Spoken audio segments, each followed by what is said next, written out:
Alright. Welcome to Profilmmakers. My name is Dražen. I'm a professional director, cinematographer, and I feel good like I knew that I would.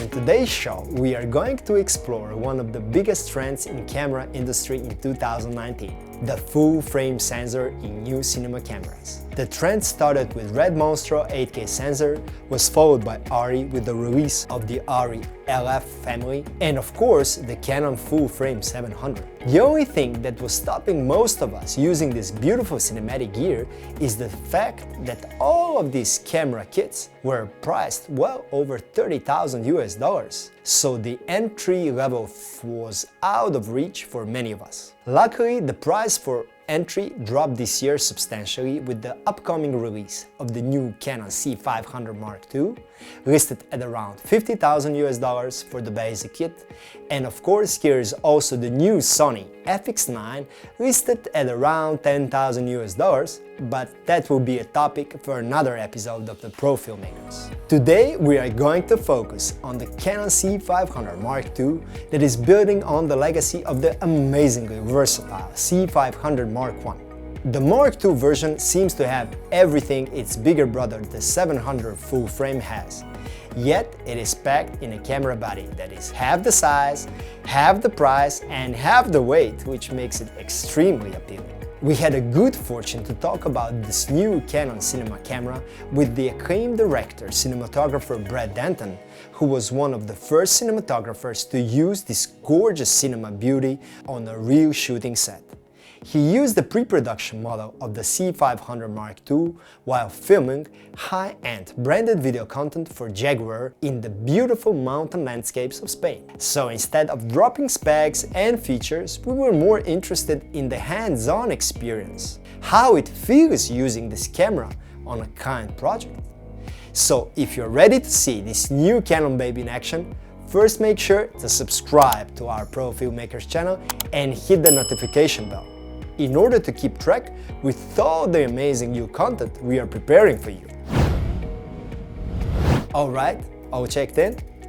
Let's dive into this beautiful, full-framed episode of Profilmakers. I'm Brett Danton. I'm a cinematographer director. I was really lucky to have used the C500 Mark II on a Jaguar content film. Probably one of the first people to shoot with it. On this commercial, I mean, it's not just about me shooting stuff. This is about me having to fulfill a client's brief and a client's fulfillment of what they view the final image is going to look like. And I'm dealing with a client that is quite particular on the look. You know, they're selling cars. It's a very expensive product. They've had cameras in the past. They told me this up front, that you know, they've shot a silver car and it looks grey and slightly flat, and they're never happy about that. And of course they give us a silver car for the commercial. They have cameras that they've been told not to shoot with. So you know, the pressure's on you to fulfill the imagery, because you know, you're only as good as your last job. So if this camera didn't fulfill what I needed, I wouldn't get asked to do another job. The trend of full frame, and I'm not going to call it a trend. People are calling it a trend. I think it's here to stay. I'm a lover of full frame. I come from a stills background. What the full frame for me, initially what it does is it opens up, all the lenses work correctly. It opens up the full sweetie shop of stuff that you can use. So I can grab a cinema EF lens, I can grab a stills lens, I can grab that, I can grab that. All the focal lengths work properly. I mean, I was sick of sort of looking at stuff and putting on a 35mm lens, and then you put it on to a Super 35 camera and you'd crop everything. Suddenly what I'm visualizing in my brain, I'm getting everything, because, and I guess because I came from a stills background, I was more used to that looking of stuff. So that's number one. I've got the full sweetie shop. I can flip this camera into Super 35 and use Super 35mm lenses. Doesn't affect the quality. It's still the same, so I can zip around. And then for me, having a 5.9K RAW file or Cinema Raw Light is really important, because I mean, most stuff's now been finished in 4K. So I've got flexibility inside that frame to move around. I can do other bits and pieces with it, we can stabilize and post. So, you know, it doesn't matter what happens I frame on a product, I can guarantee the client's going to want to go closer on the logo. So I've got all of that. Dynamic range, I haven't sat down and I'm not a person who sits down and does charts and all that kind of stuff, because also as well I know a lot of people are going to go out there and demonstrate this. I mean, I've shot with the 700 full frame a lot, which is definitely 15 stops. This camera I would say is over 15 stops. I know they've done a little bit of tweaking on the imagery. My gut feel is it sits at about 15 and a half, maybe even a tiny bit more. Especially shooting cars. I mean, for me, anything that's going to show a fault or you know, the highlight's not rolling off properly or the black's not, you know, rolling, all of that stuff, that's where you're going to see it in a car commercial. And the highlight roll off on this is just fantastic. It's holding everything. Low light ability on this camera. I mean, we shot down into way past dusk. There's a shot in a commercial, you'll see there's a full moon, and you see how much the light is reflecting on the road. So yeah, this thing certainly works in low light. The other interesting thing is on the commercial we use no noise reduction, and if you have a look at that shot, feel free to pause it. You will see no noise in there, and there's no noise reduction used in post whatsoever. I haven't taken it and pushed it up past its limit, but I know people will be doing that, so I would say they're going to get very, very clean results.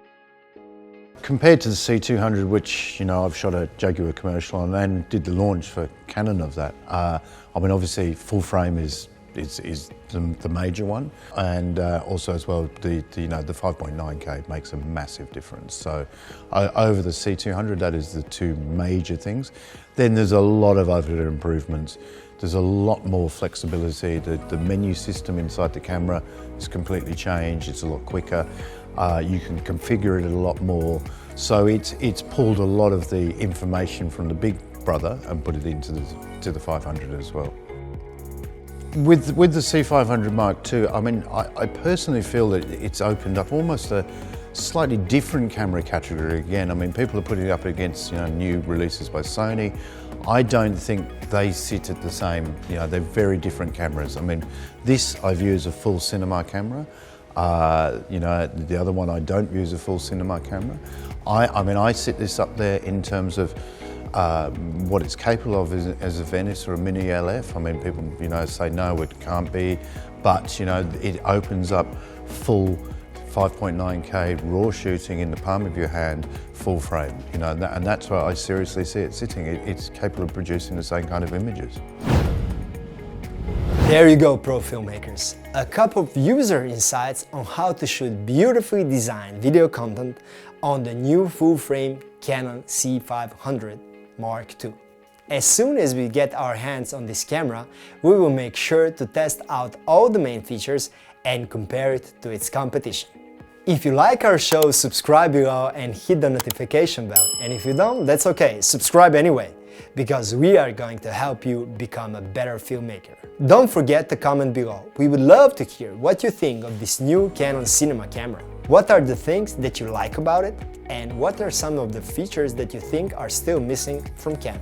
This show was powered by Studio Production House, a video agency specialized in making video content look good, and Pro Video Rentals, a video rental company providing us with all the latest video tech. Make sure to stay inspired and shoot stuff that you love. And always remember, no matter what happens on the shooting set, we're gonna ride like it's alright.